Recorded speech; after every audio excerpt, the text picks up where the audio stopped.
جاک سپارۆی موسڵمان کێیە؟ تیرۆکە ڕاستەقینەکەی کامەیە؟ ئایا ئەو جاک سپارۆی ناو فیلمی چەتەکانی دەریا ڕاستە؟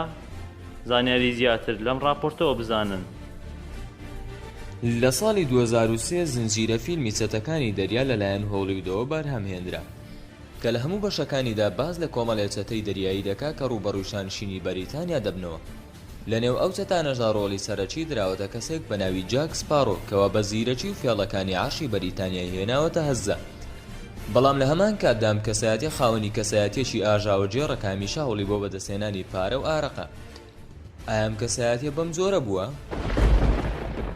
بێگومانەوەی هۆلیوود نیشانی دەدات و سیناریۆی بۆ داڕیشتووە دوورە لە حەقیقەتی مێژووی ئەم کەسایەتیەوە.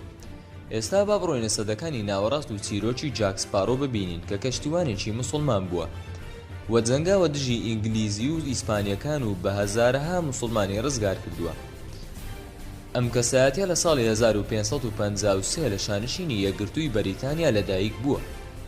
بەهۆی خۆشویستنی باڵندەوە نازنەوەی جاکی باڵندەیان لێناوە کە بە ئینگلیزی دەبێتە جاک سپارۆ.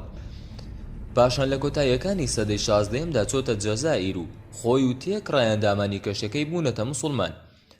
لە پاش ئەمەش وازی لە خواردنی شەراب و مادە هۆشبەرەکان هێناوە.